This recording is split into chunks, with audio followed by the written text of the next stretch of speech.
Hi everyone, this is Kat Redness, and this is a little introduction to who I am and a little bit about me.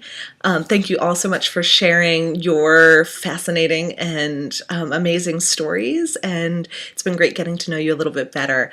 And thank you for embarking on this wild world of online learning with me, and thanks so much for listening.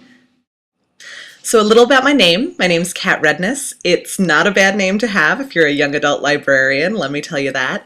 It's great to walk through the middle school and have kids shout out, Katniss, Katniss. So I kind of lucked out on that. I was born in New York City, and then spent the rest of my childhood in Stamford, Connecticut, which is about 45 minutes outside of New York. This is home. That's what home looks like. My parents still live there in the house they bought when I was 3 years old. For high school, I went to a really, really small private school. I graduated with 39 kids. After that, I went to Smith College in Northampton, Mass, where I studied English and economics and played softball and did tons of theater and res life activities. After I graduated from Smith, I worked at a theater in Hartford, Connecticut for 2 years as the house operations manager. And then I went back to school. I went to grad school at NYU for teaching. I studied educational theater and English. It was a dual certification program. And I lived in Brooklyn for 2 years and loved that little mini New York experience.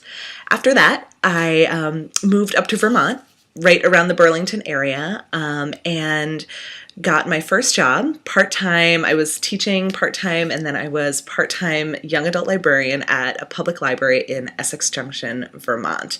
And that shift really changed my life. I never expected to be in libraries. I expected to be a teacher, and I really found myself and found something that I loved and was extremely passionate about. It incorporated all the best parts of teaching, all the parts that I loved and really connected to, without as much of the bureaucracy and grading and things like that.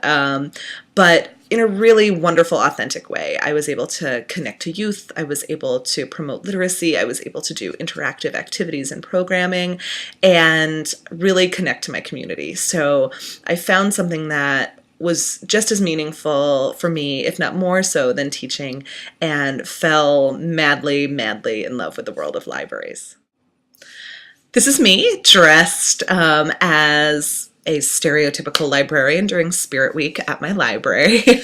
This is very different than how the feel is at my library on a daily basis. And that really connects to my professional goals of making libraries a place that is accessible, that is active and engaged in the community, that's constantly reflecting and looking at the needs of community and trying to serve the underserved, trying to engage the unengaged, and really trying to support an interactive, creative space for all citizens. Other areas of focus and professional goals are, I really believe in advocacy for libraries and think it's a crucial moment that we learn to advocate for ourselves and to tell the library's stories in new and engaging ways. I'm very fascinated by outreach. I believe it's important to get out into your community, to understand your community so that you can better serve your citizens and your patrons. I focus on young adults. I'm a young adult librarian, and I think teens offer such a dynamic and new perspective and should be really taken into consideration when looking at library leadership and as we look forward strategically into planning for our library's futures. I also think libraries have an amazing place for identity development, for people to come and discover who they are, who they want to be, and do that in a really safe and engaging way. My library is very much a community center, and I think that's the roles that libraries are going to take on, public libraries. They need to be comfortable spaces that are not alienating to any member of the community. I also love the idea of libraries as both neutral and not neutral, as a safe space to express any opinion, but not one that's going to force any opinion down your throat. And I think that this is one thing that's really wonderful. My director always says, libraries, we've got something to offend everyone. And I think that's one of the beauties of libraries, is that we can really expose people to a variety of viewpoints that they might not discover on their own, and can give them the information to make informed decisions.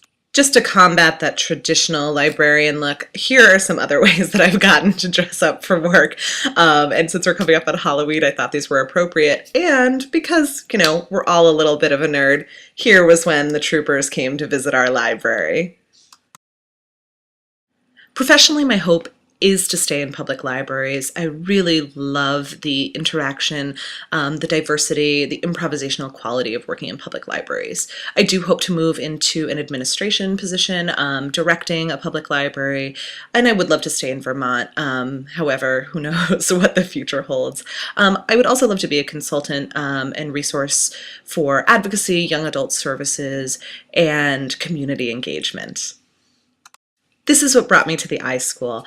As a now full-time young adult librarian, a lot of people say, but you don't need grad school, you've got that job. But to move up in leadership, I know that I need certain credentials, and when looking, the iSchool was the most dynamic, engaging, and really personal program. I loved speaking to professors and administration there, and colleagues who had attended the program just said what an incredible experience it was. And so I'm thrilled for the level of education that I expect to get here and to meet my cohort of outstanding and passionate individuals.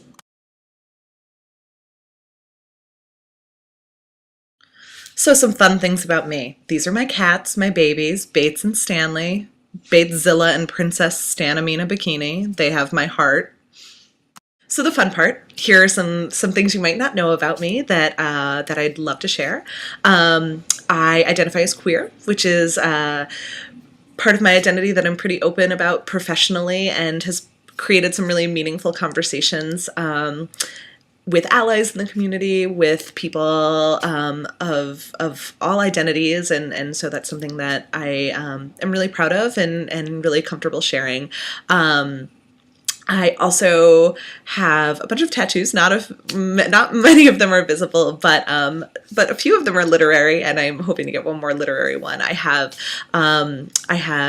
illustrations from Susie Lee's book Shadow. It's a beautiful picture book. I have poetry by Pablo Neruda, and I'm hoping to get a Tom Robbins Jitterbug perfume inspired tattoo. So that's a little bit about me.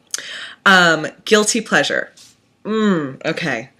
So I'm one of those people, it's bad. I love like the alternative, weird, kind of off-kilter books. I read a lot of YA. I love the edgy stuff. I love all those weird literary pieces.